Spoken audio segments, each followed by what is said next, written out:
Hi there. There's been a fair bit of debate about the proposed transport options for the Northern Suburbs Transit Corridor in Hobart recently, and whether it will be a busway or a tram line.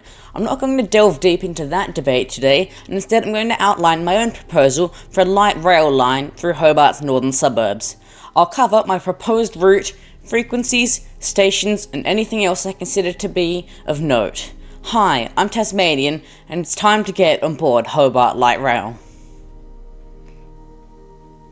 My YouTube channel now has memberships. If you want to help out the channel and support me making these videos, as well as getting early access to videos, consider joining for as little as $2.99 a month. Looking at the route, I'm going to start in the south at the Hobart CBD and work northwards. There are two locations for a potential CBD station, Mawson Place and Franklin Square. These are both in the city centre and will be helpful for commuters and tourists. Mawson Place would however be far easier to construct, as the area around Franklin Square would be difficult to acquire land for a light rail stop, while there is plenty of open space at Mawson Place.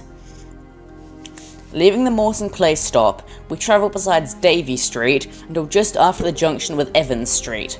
We then swing away into a dedicated alignment through Macquarie Point to our next stop at Macquarie Point. This would serve the major future developments there, either a stadium or whatever else they cook up for that place. The stop will be located on a similar site to the former Macquarie Street platform, a rail motor platform in the Hobart's Goodyard. Leaving Mac Point, we swing away to the north, passing the regatta grounds and crossing McVilly Drive. The old rail alignment begins here, which we will run on for the rest of our route. We share the alignment with the Intercity Cycleway as far as Claremont, and space constraints are quite tight here. We head north along the shores of the Derwent, cross under the Tasman Bridge, and turn to the west and reach our next stop, the Botanical Gardens. This will serve the Royal Tasmanian Botanical Gardens and will be located to the east of the former railway station due to modern requirements with curving radii at stations. The old station will be retained for its historic values, however. Leaving the station, we head northwards through some light forests before emerging into suburbia again in Cornelian Bay. Initially, no stop will be provided here, however land and provisions for a future Cornelian Bay stop will be left. We head straight to the west along the alignment, crossing Queen's Walk and passing under the Brooker Highway before approaching our next stop, Newtown. This will be at the historic location at the Bay Road level crossing.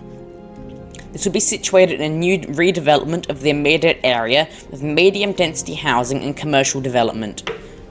We continue on, crossing Bay Road and running on an overpass over Risdon Road, passing a mural of the Tasman Limited on the embankment, and running under Tower Road and crossing Newtown Rivulet before coming to our next stop, Moonah. This stop could either be called Moonah or Albert Road, as it is located close to the Albert Road level crossing, but also close to the historic site of Moonah Station. This will be a major station with medium density redevelopment and access to the busy commercial districts along Main Road. This could be useful in revitalising Main Road, as many businesses have closed down from lack of traffic. Leaving Moonah, we cross Albert Road and Hopkins Street, before running alongside Sunderland Street. This is the site of the former Sunderland Street railway station. Similar to Cornelian Bay, a station will not be built here, however provisions will be left for one when the time is right. Interestingly, the plans for Hobart's new busway proposed on this corridor include a stop here. We then cross Sunderland Street before coming to the level crossing at Derwent Park Road. There are several options for what to do here. A station can be built on either side of the level crossing, as previous Hobart Light Rail studies have indicated is preferred. The stop would be called Derwent Park Road. However, I prefer the alternate proposal to build the stop further north, as shown in the busway proposal at the historic Derwent Park Junction railway station near the Lambton Avenue level crossing. Briefly pausing, I would also plan to revitalise a short section of the old Risdon branch line, branching at the south of Derwent Park to a new Depo site. The spur would run along the alignment, crossing Sunderland Street before reaching a depot location between Gormanston Road and Sunderland Street. The industrial developments on the north side of the corridor could be acquired to use for this purpose. Returning to the main corridor, we cross Lambton Avenue and pass the Royal Hobart Showgrounds. This is very close to Derwent Park, however for major events only, light rail services can stop at a small station close to the showgrounds. Continuing, we cross Ellick Road before coming to Glenorchy. This is intended as the busiest suburban stop and will be located on King George V Avenue near the Peltro Street interchange. This will serve the major Glenorchy Civic Centre, the Northgate Shopping Centre, Tolosa Street Bus Interchange and the Tasmanian Transport Museum. Speaking of the museum, they currently run trains along a portion of the line and have a lease along more. My plan is that they could get a separate dedicated track on one side of the alignment to run their trains on as far as Berriedale or Claremont. Continuing along, we cross Humphreys Rivulet and then Wrights Avenue and Grove Road before coming to the Riverway Road level crossing. I propose a stop be built here to serve Montrose.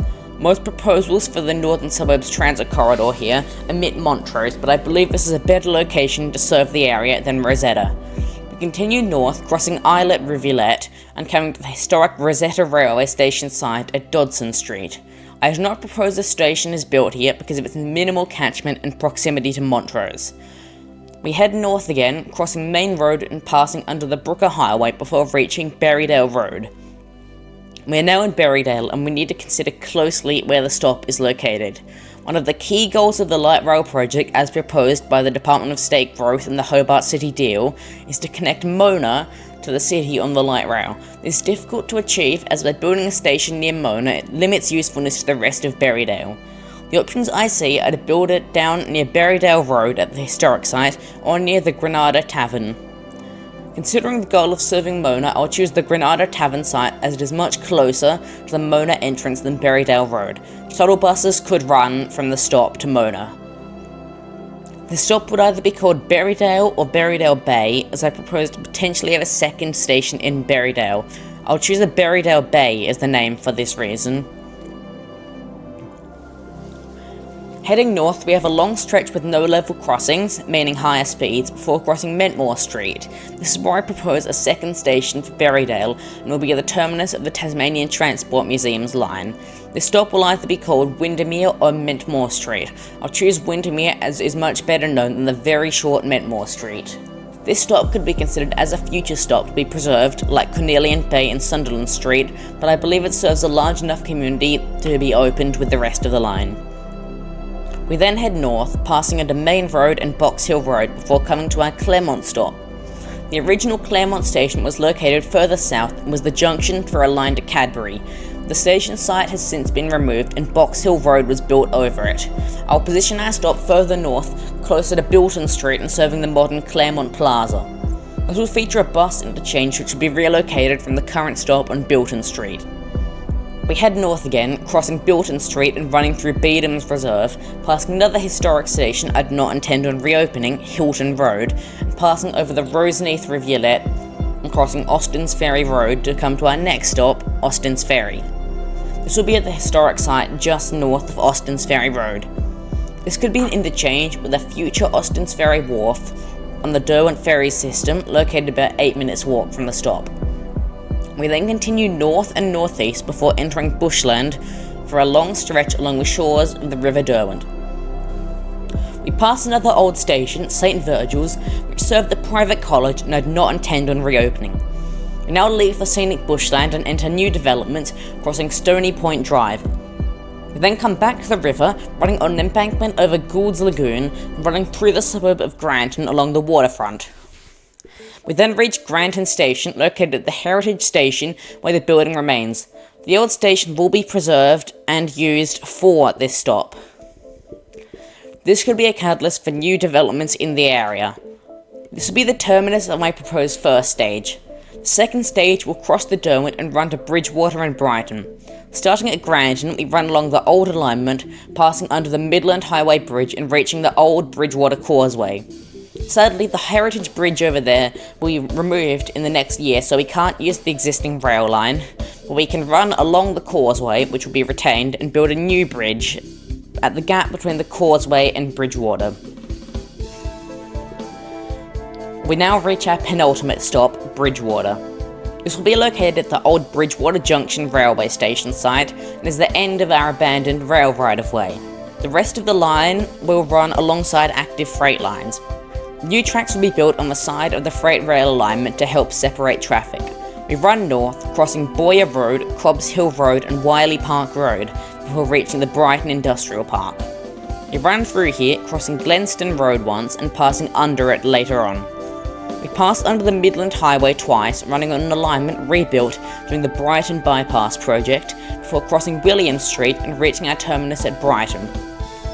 The stop will be located at the Station Street level crossing and at the old Brighton station site. Some stabling sidings could be built to the north of the station. The historic railway water tower will be preserved and stand alongside the stop. This covers the whole route of the line, so now we need to look at operational stuff. Terminating facilities would be available at Derwent Park, Glenorchy, Claremont and Granton, as well as both termini. Services would run approximately every 10 minutes during the peak and every 20 off-peak. A fleet of 12 trams will be ordered for this service, something similar to Melbourne's G-Class trams but optimised for light rail running instead of streets could work. A top speed of 70 km an hour would be ideal. Factoring in stops, I would see an average running time of 25 minutes from Granton to Mawson Place and 35 minutes from Brighton to Mawson Place.